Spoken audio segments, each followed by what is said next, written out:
everyone. My name is Seema Dubey from Gyandeep Senior Secondary Public School. Today we will start first chapter of Economics, the story of village Palampur. इस chapter में हम एक economic unit को समझने के लिए hypothetical village का example लेंगे. यही इस चैप्टर का पर्पज़ है. तो जो स्टोरी ऑफ विलेज पालमपुर है उसमें हम प्रोडक्शन को समझेंगे. ये जो विलेज है पालमपुर, ये एक हाइपोथेटिकल विलेज है. हाइपोथेटिकल विलेज मीन्स एक इमेजिनरी विलेज है. ये एग्जिस्ट नहीं करता है, लेकिन हमने इस विलेज को अपने कल्पना में, अपने इमेजिनेशन में के द्वारा बनाया है. अब हम पहले मेन एक्टिविटीज़ इन पालमपुर पढ़ेंगे कि पालमपुर में क्या क्या मेन एक्टिविटीज़ होती हैं. पालमपुर में farming is the main activity. सबसे ज़्यादा जो एक्टिविटी परफॉर्म की जाती है वो फार्मिंग है. और जो अदर एक्टिविटीज़ है वो नॉन फार्मिंग एक्टिविटीज़ है, जैसे such as small scale manufacturing, dairy, transport etcetera on a limited scale. ये होती हैं, लेकिन ये शॉर्ट लेवल पर होती हैं. अब एक बात और हमें समझनी है कि ये जो प्रोडक्शन एक्टिविटीज़ हैं, जो मेन एक्टिविटीज़ है पालमपुर की, तो ये कैसी होती हैं. Production is the key to the economical development of the country. किसी भी कंट्री का इकोनॉमिक डेवलपमेंट वहाँ के प्रोडक्शन पर डिपेंड करता है. Production can be agricultural like cultivation of crops और industrial like manufacturing of goods. Over 70% of population in India still lives in villages. People living in villages require various goods and services, many of which are produced globally. So, here we create a hypothetical village which name is Palampur.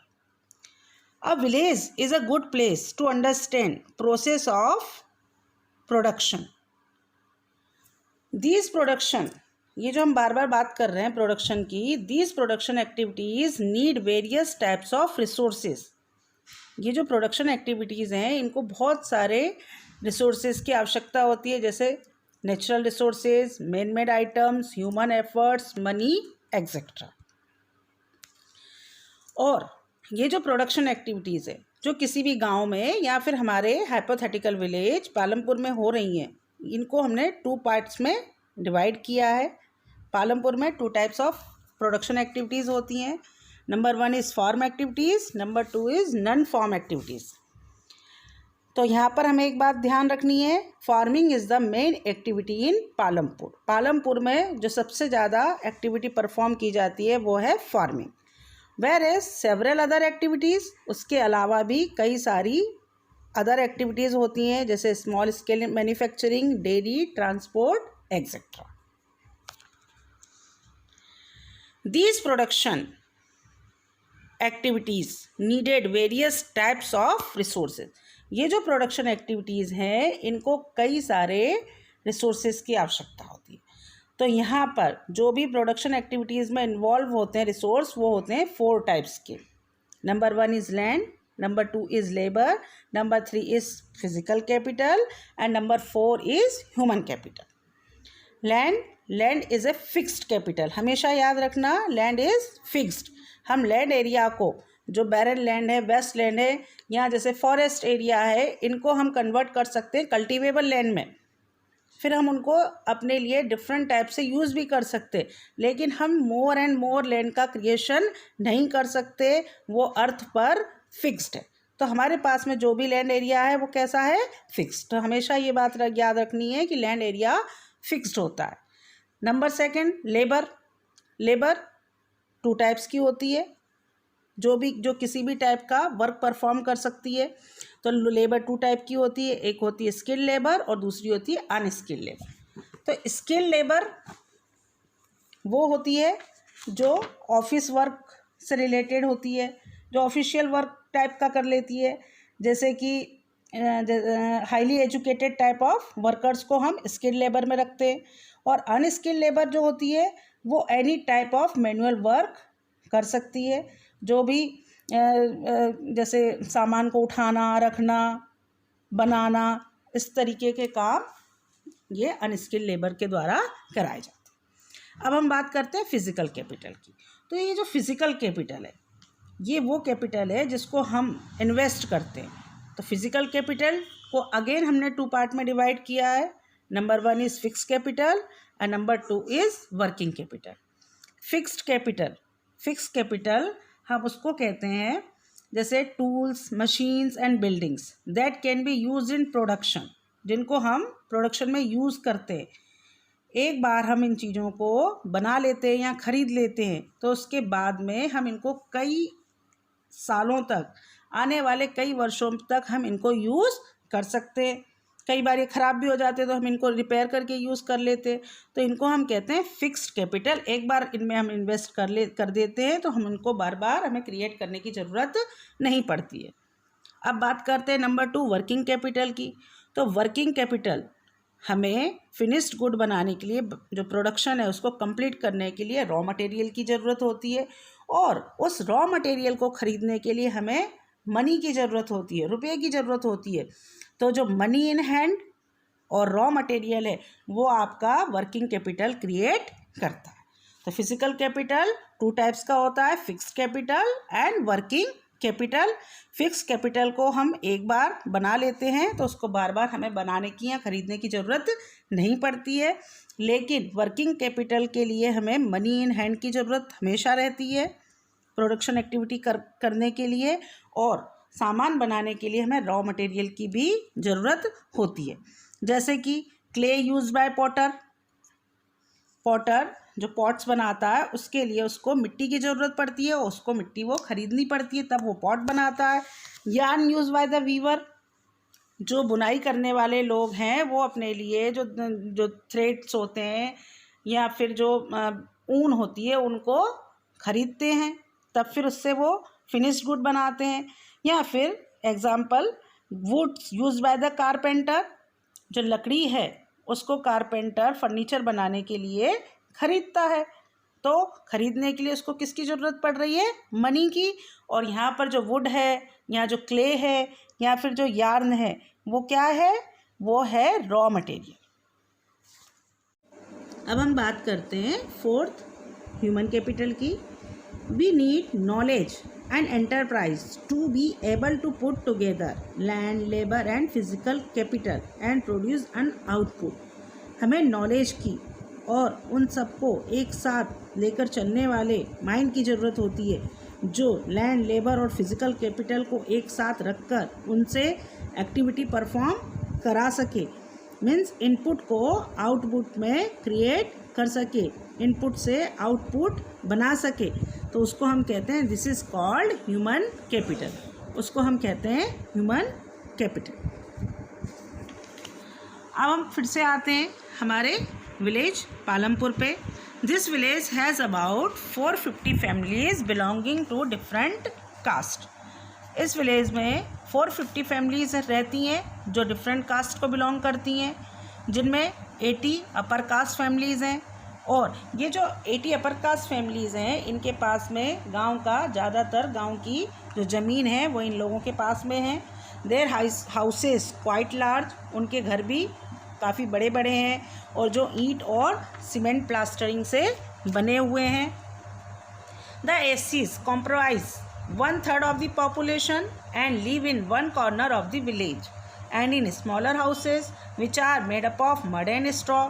और जो दूसरी cast है, जो एससीज हैं, वो यहाँ की इस विलेज की 1/3 पॉपुलेशन बनाते हैं और गांव के एक बाहरी हिस्से में रहते हैं। इनके घर भी बहुत छोटे हैं जो कि मिट्टी और स्ट्रॉ से बने हुए हैं। जैसे कि इस पिक्चर में दिखाई दे रहा है पक्का house made of BRICS with cement plastering. तो गांव में जो 80 अपर कास्ट फैमिलीज़ हैं उनके ज़्यादातर लोगों के घर इसी तरीके के ब्रिक्स और सीमेंट प्लास्टरिंग के बने हुए हैं, जो उनका वेल बीइंगनेस दिखाता है। ये कच्चे हाउस हैं made up of mud and straw. ये मिट्टी और घास फूस के बने हुए घर हैं जो एससीज फैमिलीज़ के हैं, जो 1/3 पॉपुलेशन है विलेज पालमपुर की। Electricity powers all the tube wells in the fields and is used in various types of small businesses. ये जो विलेज पालमपुर है तो यहाँ पर इलेक्ट्रिसिटी अवेलेबल है, इलेक्ट्रिसिटी है इस विलेज में। तो इस इलेक्ट्रिसिटी की हेल्प से जो ट्यूबवेल्स हैं वो चलाए जाते हैं, जो फील्ड्स को इरिगेट करने के काम में लिया जाता है। और उसके अलावा इलेक्ट्रिसिटी का यूज़ कई सारी स्मॉल जो स्केल इंडस्ट्रीज़ हैं उनको चलाने के लिए भी किया जाता है। Palampur has 2 primary schools and 1 high school. Palampur village में 2 प्राइमरी स्कूल भी है और एक हाई स्कूल भी है। इसके अलावा there is a primary health centre run by the government and 1 private dispensary. Primary health centre भी है जो गवर्नमेंट के द्वारा चलाया जा रहा है। प्राइवेट डिस्पेंसरी है जिसमें जो सिटी का कोई फिजिशियन आके गांव में लोगों को ट्रीटमेंट देने का काम करता है। तो इस प्रकार हमने देखा कि पालमपुर एक वेल डेवलप्ड विलेज है। अब हम बात करते हैं जो फार्मिंग एक्टिविटी हैं पालमपुर की उनके विषय में। Farming is the main production activity in Palampur. Farming main production activity है पालमपुर की। 70% of the people who are working are dependent और फार्मिंग फॉर देयर लाइवलीहुड। गांव की टोटल पॉपुलेशन का 75% जो पार्ट है वो फार्मिंग पर डिपेंडेंट है अपने जीवन यापन के लिए, अपने लाइवलीहुड के लिए। दे कुड बी फार्मर्स और फार्म लेबर्स। ये यहाँ तो फार्मर्स हैं जिनकी खुद की ज़मीन है, ओविंग देयर ओन लैंड, या फिर फार्म लेबर्स। ये फार्म लेबर्स स्मॉल फार्मर्स जिनके पास में बहुत थोड़ी ज़मीन है, या फिर either they are landless labours जिनके पास में अपनी कोई ज़मीन नहीं है, जो दूसरों के खेतों में काम करते हैं। The well being of these people is closely related to production on the farms. अब ये जो वेल बीइंग है, इनका रहन सहन का स्तर कैसा है, इनका लिविंग स्टैंडर्ड किस टाइप का, ये क्लोजली रिलेटेड है प्रोडक्शन ऑन दी फार्म्स, कि फार्म्स के प्रोडक्शन में जो प्रोडक्शन ऑन दी फार्म्स है वो किस टाइप से है। अगर अच्छा प्रोडक्शन होगा तो वो उतने ही अच्छे वेल बीइंग होंगे, और जिनके फार्म में कम प्रोडक्शन होगा, लेस प्रोडक्शन होगा, तो वो उतने वेल बीइंग नहीं होंगे।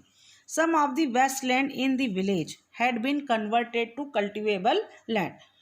कुछ जो वेस्ट लैंड है विलेज के, जो बेकार ज़मीनें पड़ी हुई थी, बंजर पड़ी हुई थी, जिनको छोड़ दिया गया था, ऊबड़ खाबड़ ज़मीन थी, तो उनको कन्वर्ट कर लिया गया कल्टिवेबल लैंड में, ताकि उन पर भी फार्मिंग एक्टिविटी की जा सके। There exist no further scope to increase farm production by bringing new land under cultivation. यहाँ कोई फर्दर स्कोप हमें नहीं दिखाई देता है कि हम नई कोई ज़मीन को क्रिएट कर सकें जिसको हम फिर कल्टीवेशन में यूज़ कर सकें। Always remember land is fixed for cultivation. Cultivation के लिए जो ज़मीन है वो फिक्स्ड है, और जितनी भी ज़मीन है, ऑल लैंड इज़ कल्टीवेटेड इन पालमपुर। पालमपुर में जितनी भी ज़मीन है उसको कल्टीवेट किया जाता है। अब यहाँ पर एक क्वेश्चन आता है कि जब लैंड इज़ फिक्स्ड, तो पालमपुर में भी जो ज़मीन है वो फिक्स्ड है, तो क्या यहाँ पर is there a way one can grow more from the same land. क्या यहाँ पे कोई तरीका है जिससे कोई व्यक्ति जो सेम लैंड है, जो ज़मीन है, थोड़ी या ज़्यादा, उस पर किस प्रकार से वो ज़्यादा प्रोडक्शन ले सकता। अब हम इसको समझते हैं। In the kind of crops grown and facilities available, Palampur will resemble a village of the western part of state of Uttar Pradesh. अब यहाँ पर ये जो विलेज है पालमपुर, जो हमने इमेजिनरी विलेज बनाया है पालमपुर, तो यहाँ पर जो क्रॉप्स हैं, जिस टाइप की क्रॉप्स ग्रो की जाती हैं, जो फैसिलिटीज़ अवेलेबल हैं, उनको अगर हम देखें तो ये जो विलेज है ये हमें कहीं ना कहीं हमारे जो स्टेट है उत्तर प्रदेश, उसका वेस्टर्न पार्ट जो है उस उधर के किसी विलेज की याद दिलाता है। All land is cultivated in Palampur. जितनी भी ज़मीन है पालमपुर में वो कल्टिवेट की जाती है। No land is left ideal. कोई भी ज़मीन फालतू नहीं छोड़ी गई है। During the rainy season, kharif rainy season, farmers do kharif cropping. यहाँ पर रेनी सीजन में खरीफ क्रॉप की जाती है। These plants are used as cattle feed, और ये जो खरीफ क्रॉप के जो प्लांट्स हैं जैसे ज्वार, बाजरा, इनके जो प्लांट्स हैं इनको क्रॉप प्रोडक्शन के बाद में कैटल को फीड कराने के लिए यूज़ कर लिया जाता है। It is followed by cultivation of potato between October and December, और उसके बाद में इसको जो ज़मीनें हैं वहाँ उस पर पोटैटो की क्रॉप ग्रो की जाती है अक्टूबर और दिसंबर के बीच में। पहले रेनी सीजन में जून से लेकर अक्टूबर तक खरीफ क्रॉप, और उसके बाद में अक्टूबर और दिसंबर के बीच में potato. In the winter season rabi crops fields are sown with wheat. यहाँ पे रबी क्रॉप जो है वीट किस में आता है? रबी क्रॉप में। तो विंटर सीजन में यहाँ पर रबी क्रॉप शोन की जाती है। A part of land area is used for sugar cane growth, which is harvested once every year. यहाँ पर कुछ ज़मीन ऐसी भी है, कुछ लैंड एरिया जिस पर शुगर केन को भी ग्रो किया जाता है, और शुगर केन को साल में एक बार ही हार्वेस्ट किया जाता है। The main reason why farmers are able to grow 3 different crops in a year is due to the well-developed system of irrigation. अब यहाँ पर एक और बात हमें समझनी होगी कि यहाँ जो फार्मर्स हैं वो 3 टाइप्स की क्रॉप को प्रोड्यूस कर रहे हैं, ग्रो कर रहे हैं। तो वो कैसे पॉसिबल हुआ है? वो पॉसिबल हुआ है क्योंकि विलेज पालमपुर में well developed system of irrigation है। Electricity came early to Palampur village में इलेक्ट्रिसिटी जल्दी ही आ गई थी।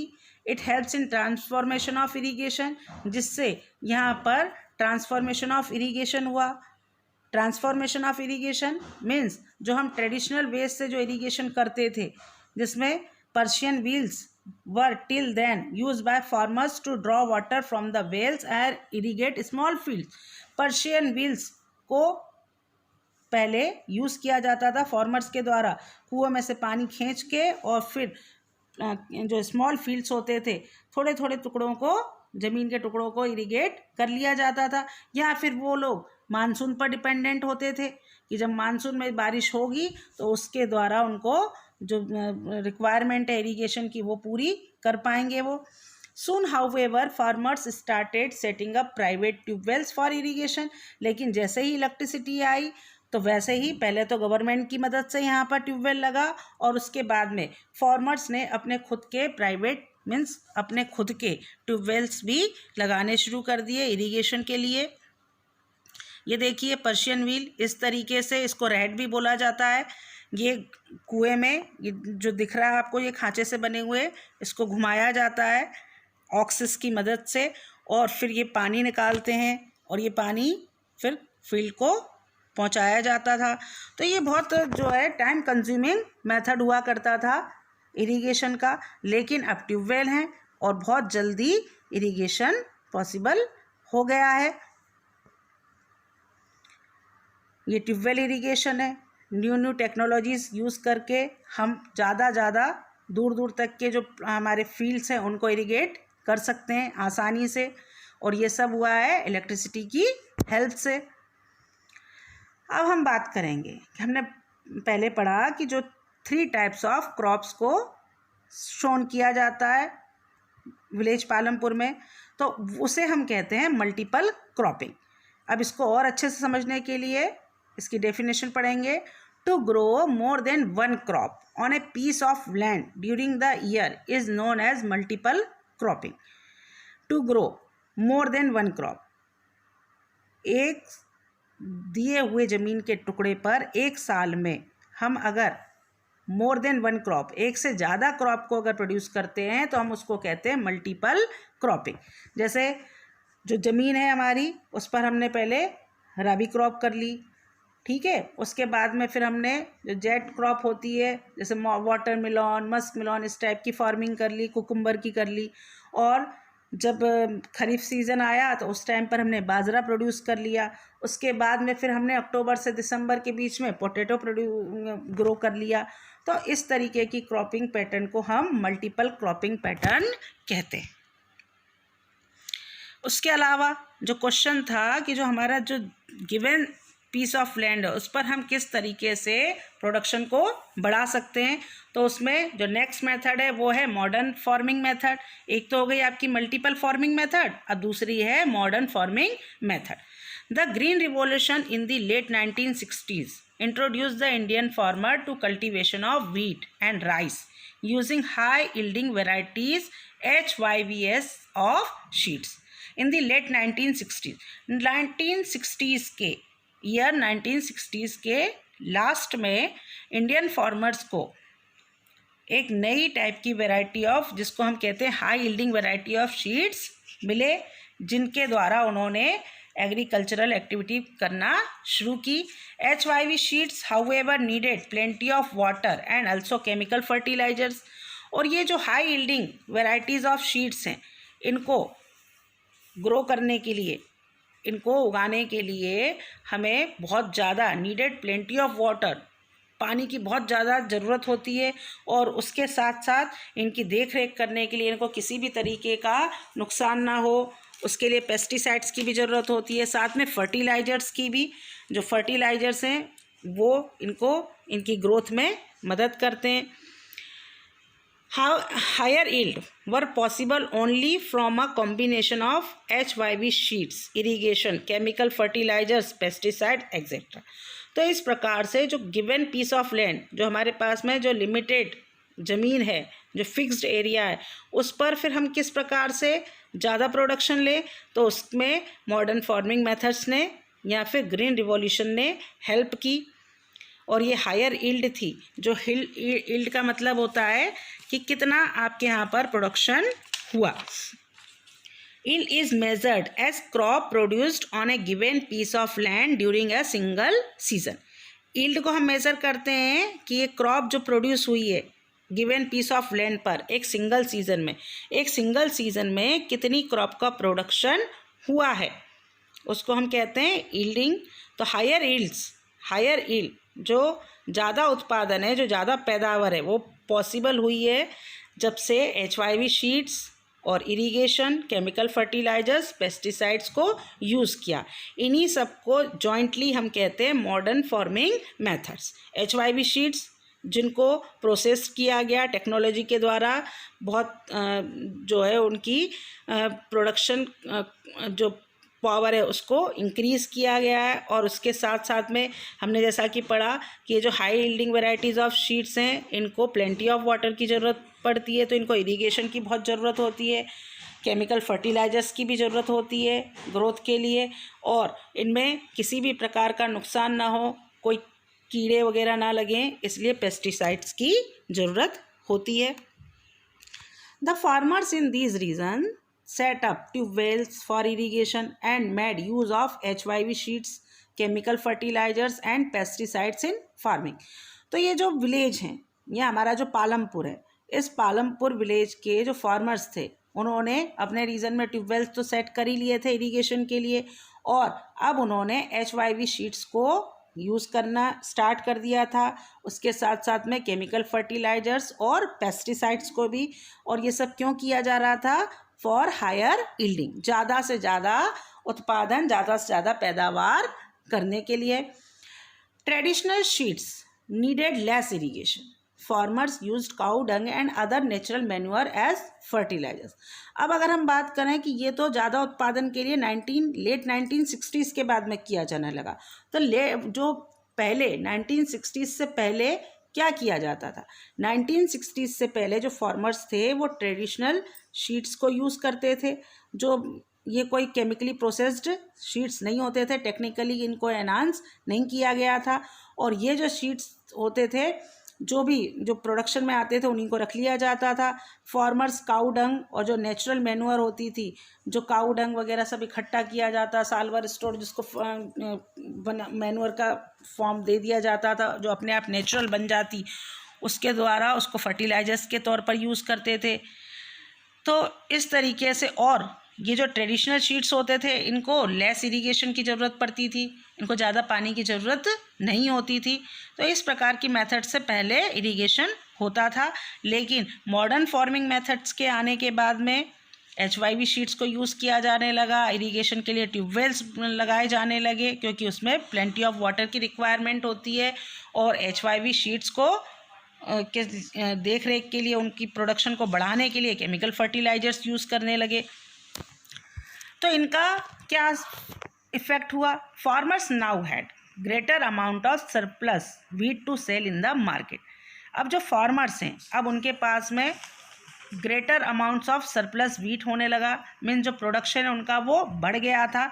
अब उनके पास में पहले से भी ज़्यादा सरप्लस मीन्स एक्स्ट्रा व्हीट बचने लगा। अपनी रिक्वायरमेंट को पूरा करने के बाद में जो एक्स्ट्रा व्हीट होता है उसको वो मार्केट में भी बेचने लगे।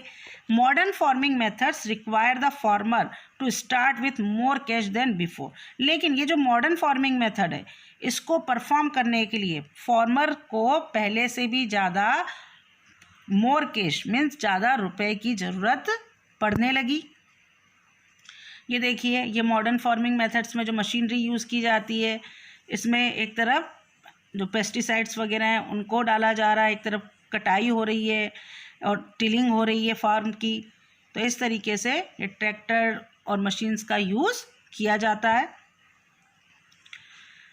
अब यहाँ पर क्वेश्चन ये आता है कि हमने HYV शीट्स यूज़ किया जो कि टेक्नोलॉजिकली इम्प्रूव्ड है, उसके अलावा हमने पेस्टिसाइड्स यूज़ किए, केमिकल फर्टिलाइजर्स यूज़ किए, तो क्या, और प्लेंटी ऑफ वाटर यूज़ किया, तो इसके कारण ये जो हमारी जो ज़मीन है, जो लैंड है, वो सस्टेन करेगा, वो बचा रहेगा, वो बना रहेगा। अब ये क्वेश्चन आता है, तो इसको समझने के लिए हम कुछ पॉइंट्स को क्लियर करें। Land being a natural resource, हमेशा से ये याद रखना, लैंड किसी के द्वारा बनाया हुआ नहीं है, ये हमें नेचर के द्वारा दिया गया है, ये नेचुरल रिसोर्स है। It is necessary to be very careful in its use, तो ये बहुत ज़रूरी है कि हमें इसको यूज़ करते हुए बहुत ज़्यादा केयरफुलनेस दिखानी होगी। Scientific reports indicate that modern farming methods have over use the natural resource base. कई सारी साइंटिफिक रिपोर्ट्स इंडिकेट करती हैं, वो दिखाती हैं कि ये जो मॉडर्न फार्मिंग मेथड जब से यूज़ करने लगे हैं, तब से हमारे जो नेचुरल रिसोर्स बेस है उसको हमने ओवर यूज़ कर लिया है। मीन्स सॉइल की फर्टिलिटी को हम डिग्रेड करने लगे हैं, जो वाटर लेवल है उसको भी हार्म पहुंचा है इसके कारण। Natural resource, water also a natural resource. Also, continuous use of groundwater for tubewell irrigation has reduced the water table below the ground, और कंटिन्यूस यूज़ हो रहा है इरीगेशन के लिए ग्राउंड वाटर का ट्यूबवेल इरीगेशन के द्वारा, तो उससे भी वाटर टेबल जो है ग्राउंड में वो बहुत ज़्यादा नीचे चला गया है। Chemical fertilisers provide minerals which dissolve in water and are immediately available to plants. ये जो केमिकल फर्टिलाइजर्स को जिनको हम यूज़ करते हैं वो मिनरल्स तो प्रोवाइड करते हैं, और ये मिनरल्स वाटर में इमीडिएटली डिजॉल्व होकर प्लांट को अवेलेबल हो जाते हैं, लेकिन ये जो वाटर लेवल है वाटर को इम्प्योर करने का काम भी करते हैं। How is land distributed between the farmers of Palampur. अब हमने पढ़ लिया कि जो ज़मीन तो यहाँ पर फिक्स्ड है और 80 अपर कास्ट फैमिलीज़ के पास में ज़्यादा ज़मीन है, तो अब यहाँ पर हमें पालमपुर विलेज का जो लैंड डिस्ट्रीब्यूशन पैटर्न है उसको भी समझना होगा। Not all the people engaged in agriculture have sufficient land for cultivation. यहाँ पर जितने भी जो पीपल एंगेज्ड हैं एग्रीकल्चर में, उनके पास में ज़रूरी नहीं है कि सबके पास में सफिशिएंट लैंड है कल्टीवेशन करने के लिए। In Palampur about 1/3 of the 450 families are landless. यहाँ पर जो 1/3 जो पॉपुलेशन है 450 फैमिलीज़ की 1/3 जो फैमिलीज़ हैं वो कैसी हैं, लैंडलेस हैं। That is 150 families, most of them poors have no land for cultivation. ये जो 150 फैमिलीज़ हैं जो पुअर्स की हैं, जो बहुत ज़्यादा गरीब लोग हैं जिनके पास में ज़मीन नहीं है। 240 families cultivate small plots of land less than 2 hectares in size. 240 से ज़्यादा फैमिलीज़ ऐसी हैं, 240 फैमिलीज़ ऐसी हैं जो स्मॉल प्लॉट्स ऑफ लैंड को कल्टीवेट करती हैं अगर हम उनको बताने की कोशिश करें तो 2 हेक्टेयर्स इन साइज से भी कम है। जैसे किसी के पास में 1 हेक्टेयर है या किसी के पास में 1.25 हेक्टेयर है, व किसी के पास में 1.50 हेक्टेयर है। तो इस तरीके की 240 फैमिलीज़ हैं जो स्मॉल प्लॉट्स को कल्टीवेट करती हैं। The large number of small plots scatter around the village in the picture. ये जो पिक्चर दिख रहा है नीचे, इसमें हमें दिखाई दे रहे हैं स्मॉल प्लॉट्स, छोटे छोटे प्लॉट्स हैं जो scatter around the village in the picture, जो गाँव में फैले हुए हैं। On the other hand, more than half of the area of the village is covered by plots that are quite large in size. और वहीं पर हमें इस पिक्चर में ये भी दिख रहा है, छोटे छोटे प्लॉट्स भी दिख रहे हैं, उसके अलावा कुछ प्लॉट्स हमें, कुछ जो कल्टिवेबल लैंड हैं वो कैसे दिख रहे हैं, लार्ज साइज, जिनके काफ़ी बड़े साइज़ हैं। तो इस तरीके से यहाँ पर जो लैंड डिस्ट्रीब्यूशन सिस्टम है पालमपुर में, 240 फैमिलीज़ हैं जिनके पास में लेस देन 2 हेक्टेयर से भी कम एग्रीकल्चर फील्ड है, और कुछ फैमिलीज़ ऐसी हैं जिनके पास में इससे भी बहुत ज़्यादा बड़े बड़े प्लॉट्स हैं, जमीन एग्रीकल्चरल लैंड है। In Palampur there are 60 families of medium and large farmers. Palampur में 60 फैमिलीज़ ऐसी हैं जिनके पास में मीडियम, जिनको हम मीडियम या लार्ज फार्मर्स कह सकते हैं, जो 2 हेक्टेयर से ज़्यादा ज़मीन को कल्टीवेट कराती हैं।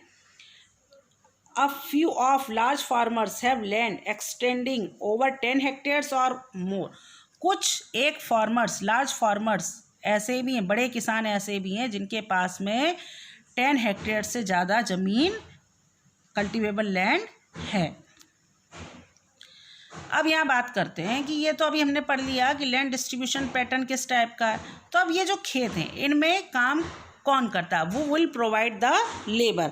After land, labour is the next necessary factor for production. ज़मीन के बाद में हमने, जैसे कि हमने 4 फैक्टर ऑफ प्रोडक्शन पढ़े, तो उनमें से सबसे पहला हमने डिस्कस कर लिया लैंड। अब दूसरा हम पढ़ रहे हैं लेबर। तो after land, labour is the next necessary factor for production. Labour बहुत ज़रूरी फैक्टर है प्रोडक्शन का। Farming requires great deal of hard work. ये जो फार्मिंग है, एग्रीकल्चरल एक्टिविटीज़ हैं, इनमें बहुत ज़्यादा हार्ड वर्क की ज़रूरत पड़ती है। Small farmers along with their families cultivate their own field.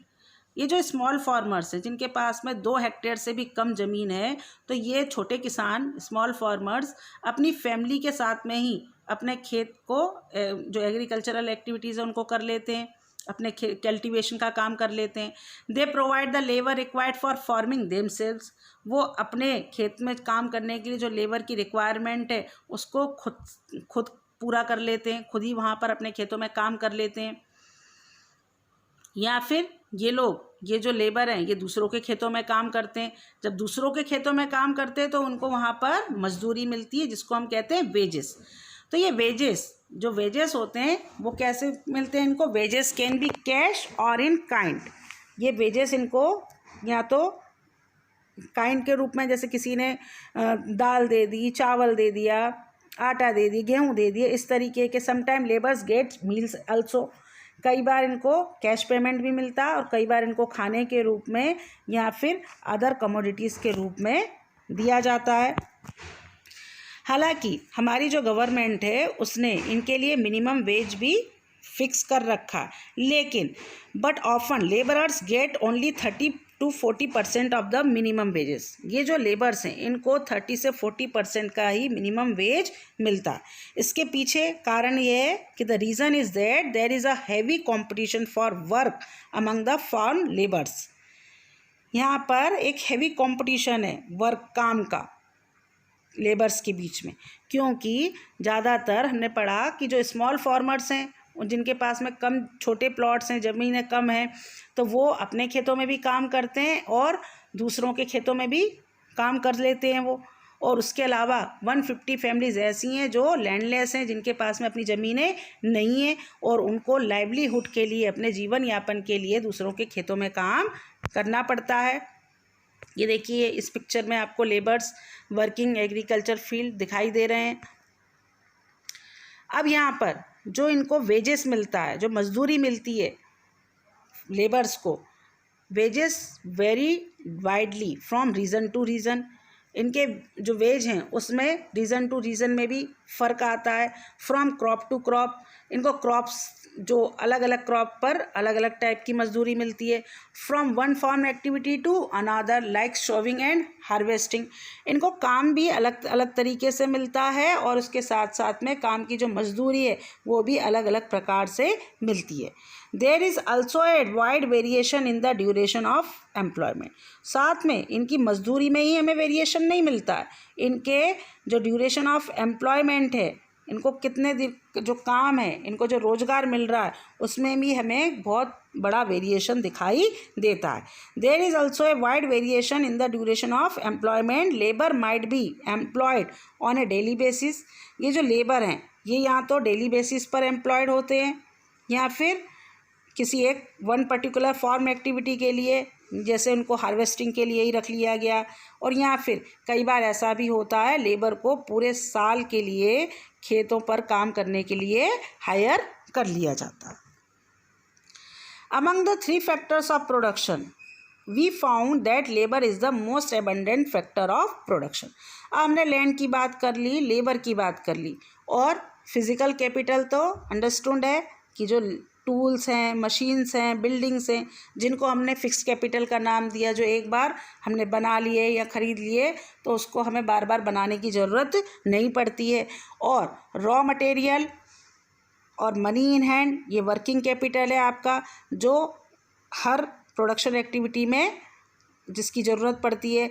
जैसे खरीफ क्रॉप की गई तो उसमें जो रॉ मटेरियल है, जो शीट खरीदे जाएंगे, उनके लिए हमें रॉ मटेरियल में आ गया, और उसको ख़रीदने के लिए जो रुपया लगा वो क्या कहलाएगा, वर्किंग कैपिटल। तो ये जो तीनों हमने कैपिटल के बारे में जाना, तो इनमें जो सबसे ज़्यादा हमें एबंडेंट, जिनकी मात्रा ज़्यादा दिखाई दे रही है, संख्या ज़्यादा दिखाई दे रही है, लैंड तो हमें पता है फिक्स्ड है, और फिज़िकल कैपिटल भी हमने समझ लिया कि फ़िज़िकल कैपिटल इसकी रिक्वायरमेंट होती है, लेकिन फिर भी हमारे यहाँ पर सबसे ज़्यादा जो एबंडेंट है, जो सबसे ज़्यादा दिखाई दे रहा है, वो जो फैक्टर है वो है आपका labour. Labour is the most abundant factor of production. There are many people who are willing to work as farm labours in the village. कई सारे ऐसे लोग हैं जो फार्म लेबर्स के रूप में गांव में ही काम करते हैं। क्यों? They belong to either landless families, और खेतों में काम, दूसरों के खेतों में काम करने का कारण ये है कि उनके पास में उनकी खुद की ज़मीन नहीं है। उसके अलावा हमने ये भी पढ़ा कि जिनके जो स्मॉल प्लॉट्स वाले, जो स्मॉल कल्टीवेबल लैंड है जिनके पास में, वो लोग भी दूसरों के खेतों में जाकर लेबर का काम करते हैं। इसलिए labour is the most abundant factor of production. अब हम बात करेंगे sale of surplus farm product. हमने जैसे कि सरप्लस प्रोडक्ट, जो एक्स्ट्रा प्रोडक्ट की फॉर्म प्रोडक्ट की बात कर ली थी कि जो लार्ज फार्मर्स हैं या जो मीडियम फार्मर्स हैं, उनको जो मॉडर्न फार्मिंग जो मेथड्स हैं उसके द्वारा फ़ायदा होने लगा। ट्रेडिशनल वे जो फार्मिंग होती थी उसमें उसी गिवन जो ज़मीन होती थी, उनकी गिवन पीस ऑफ लैंड पर 1300 क्विंटल वो यूज़ करते थे। उनके यहाँ पर 300 kg पर हेक्टेयर प्रोड्यूस होता था ट्रेडिशनल वेराइटीज़ के द्वारा। और वहीं जब से HYV शीट्स के द्वारा या फिर जो मॉडर्न फार्मिंग मेथड्स के द्वारा उन्होंने प्रोडक्शन लेना स्टार्ट किया, तो वही प्रोडक्शन उनका 3200 किलोग्राम पर हेक्टेयर पर पहुंच गया। तो इससे हमें ये पता चलता है कि अब क्या हुआ, पहले उनके पास में सरप्लस कम आता था, लेकिन अब उनके पास में एक्स्ट्रा जो फार्म प्रोडक्ट है वो ज़्यादा आने लगा। अब इसको समझने के लिए हम कुछ बातें क्लियर करते हैं। The wheat is harvested and production is complete. जैसे कि रबी क्रॉप कंप्लीट हो गई, वीट को हार्वेस्ट कर लिया गया, प्रोडक्शन कंप्लीट हो गया। तो यहाँ पर जो फार्मर्स है, दे retain A part of the wheat for the families consumption. तो जो फार्मर्स हैं उन्होंने यहाँ पर एक पार्ट अपने लिए रख लिया फैमिली कंजम्पशन के लिए, और जो एक्स्ट्रा था, जो उनका बच रहा था, जितने भी क्विंटल वीट, उसको उन्होंने सरप्लस वीट मानकर उसको बेचने के लिए निकाल दिया। The medium and large farmers who supply wheat to the market. और जो सरप्लस वीट है, जो एक्स्ट्रा वीट, जो मार्केट को जो वीट सप्लायर्स होते हैं वो यही मीडियम और लार्ज फार्मर्स होते हैं जो अपना सरप्लस वीट मार्केट में बेचते हैं। अब यहाँ पर एक बात हमें क्लियर कर लेनी है कि जो स्मॉल फार्मर्स हैं उनके पास तो ज़मीन ही कम है और उसके अलावा उनको अपने फार्मिंग के लिए कई सारी चीज़, जैसे फिजिकल कैपिटल को ही अरेंज करने में टूल्स हैं, कभी उनके टूल्स ख़राब हो गए हैं, कभी मशीन ख़राब हो गई तो उसको अरेंज करना है, या फिर उनको जो है रॉ मटेरियल के लिए मनी की ज़रूरत है, और जब वो मनी उनके पास नहीं है तो वो लार्ज या फिर मीडियम फार्मर्स से लोन लेते हैं। जब लोन लेते हैं तो उनके ऊपर एक स्ट्रेस ये भी रहता है कि उनको लोन रीपे करना है। अगर उनकी फील्ड में, उनके कल्टिवेबल लैंड पर, उनकी ज़मीन पर अगर प्रोडक्शन अच्छा नहीं हुआ, कम हुआ या किसी कारण से फेल हो गया तो उसके वजह से वो लोन को टाइम से रिपे नहीं कर पाएंगे। तो कई सारे कारण होते हैं। तो इस वजह से ये जो स्मॉल फैमिलीज़ हैं ये सिर्फ उतना ही प्रोडक्शन कर पाती हैं जितना इनकी परिवार की ज़रूरत पूरी हो सके। कई बार इन स्मॉल जो लैंड ओनर्स हैं इनकी फैमिली की रिक्वायरमेंट्स इनके प्रोडक्शन से पूरी नहीं हो पाती, तो ये बेचारे तो मार्केट में बेच नहीं पाएंगे। इसलिए मीडियम और लार्ज फार्मर्स ही हैं जो अपने लिए, अपनी फैमिली के कंजम्पशन के लिए बचा के जो एक्स्ट्रा होता है उसको मार्केट में बेचते हैं। The traders at the market buy the wheat and sell it further to shopkeepers in the towns.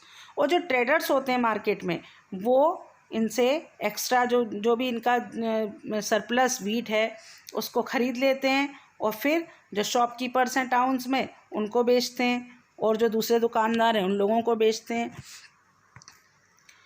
They are able to arrange for the capital for farming their own savings. तो यहाँ पर जो medium और large farmers हैं तो ये तो able हैं क्योंकि इनके पास में अपने फैमिली रिक्वायरमेंट को पूरा करने के लिए तो है ही फूड ग्रेन, उसके अलावा जो एक्स्ट्रा था उसको उन्होंने बेच दिया मार्केट में, तो उससे भी इनको मनी, इनके पास में एक्स्ट्रा मनी अरेंज हो गया, और उससे ये जो अरेंज हुआ है जो कैपिटल, उस कैपिटल से या तो ये अपनी खुद की सेविंग उसको बैंक में जमा कर सकते हैं या फिर उसको ये लोग अपने लिए और फिजिकल कैपिटल को अरेंज करने में भी इन्वेस्ट कर देते हैं। Some farmers might also use the savings to buy cattle. कुछ फार्मर्स ऐसे भी होते हैं जो इन सेविंग्स से, जो उनको एक्स्ट्रा वीट को बेचकर या एक्स्ट्रा प्रोडक्शन को बेचकर जो भी कुछ अरेंज हुआ उससे वो उस एक्स्ट्रा सेविंग से वो कैटल ख़रीद लेते हैं, ट्रक्स ख़रीद लेते हैं या फिर शॉप्स को अपने लिए दुकानें वगैरह ख़रीद लेते हैं। मीन्स वो अपने लिए कई सारी एक्स्ट्रा एक्टिविटीज़ परफॉर्म कर सकते हैं because they have more money. As we shall see, these constitute the capital for non-farm activities। तो इससे हमें एक ये भी बात समझ में आएगी, जो फार्मर्स है, फार्मिंग कर रहे हैं, उनमें से कुछ लोग ऐसे भी होते हैं जो नॉन फार्म एक्टिविटीज़ के लिए भी यहाँ पर कैपिटल अरेंज कराते हैं। अब यहाँ पर क्लियर हो गया कि जो स्मॉल फार्मर्स हैं उनके पास में तो एक्स्ट्रा सेविंग भी नहीं आती है और उसके अलावा सरप्लस प्रोडक्शन भी नहीं मिलता है उन्हें, और उनको जो स्मॉल फार्मर्स हैं उनको फार्मिंग के लिए जो मीडियम एंड लार्ज फार्मर्स हैं उन पर डिपेंडेंट होना पड़ता है। तो यहाँ पर एक प्रकार से जो स्मॉल फार्मर्स है उनका हमें एक्सप्लॉयटेशन भी होता हुआ दिखाई देता है। Thanks for watching video. I hope आप सभी को ये चैप्टर, इसका पार्ट 1 अच्छे से समझ में आया होगा। Thank you. Like a Hellcat.